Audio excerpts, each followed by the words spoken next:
Welcome back to Desk Lamp Miniatures for the third installment of the Plaguebearer series. Let's get going. In the last two episodes, the squad of 10 Nurgle infantry got built, base coated and washed. Right at the end of the process, I varnished them. This did a couple of things. One, it hit the save button on the process so I could freely move them around on the tabletop without fear of rubbing off the paint and damaging them. Secondly, it protects the paint underneath from reactivating as I paint over with highlights and layers in the next phase.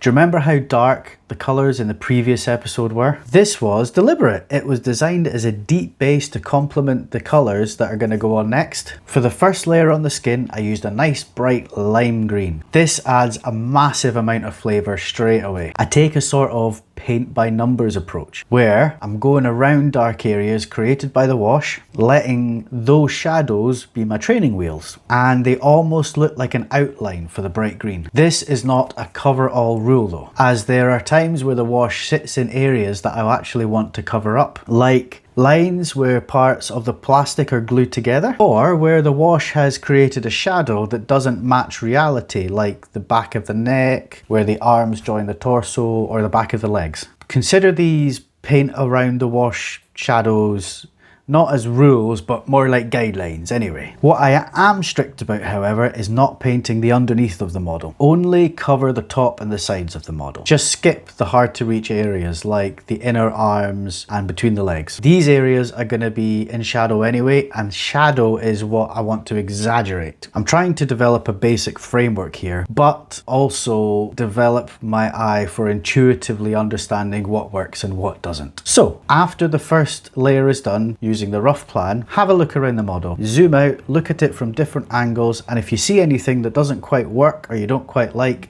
go back to it and try and fix it.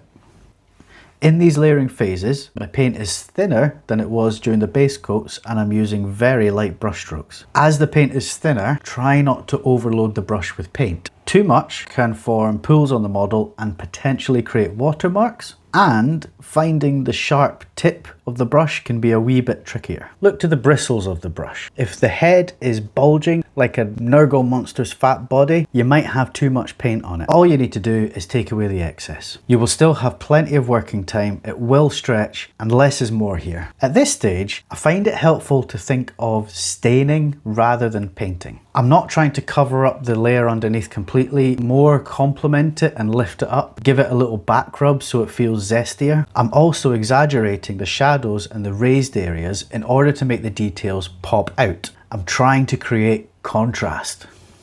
Going to the next layer, I used a very bright colour which will read as the main colour on that area of the model. Here, I used a top-down approach. I'm still using thin paint, and I'm aiming to hit parts of the model that face up and limit how much I go down the sides. Areas like the outside of the arms and the legs, the belly, the butt cheeks got some brighter colour, as I imagine surrounding light would brighten these areas up. With this brighter colour, really tackle those dark shadows artificially created with the wash. Those shadows that wouldn't be there in real life. Imagine where the sun would shine directly down on them. As a guide, literally lift the model up and have a look straight down from the top. Anything that you see, it might need some highlight.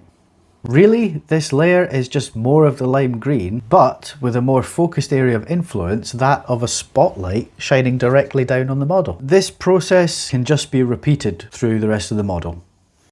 With the red areas, I simply picked out the details with a brighter shade of red, same with the horns and the teeth, etc. The swords were highlighted by just dragging a wet brush from the top down and doing some edge highlighting. The base was done with some crackle paint and some random basing material. Running out of time, so I'll just let you see the end results, and in particular some comparison photos so you can see some purely speed painted models and how it compares to what we've just done. This project was definitely a learning process. This process, if I do it better, would take a lot longer. More layers, thinner paint, better blends. But I still feel like it was a step in the right direction, and I was correct to challenge myself. Thank you for watching again. If you missed the first two videos leading up to this one, please check out my channel and you can find them there. If you click the like button, I'd be genuinely grateful, and please subscribe so you can get fed all the new stuff that comes in.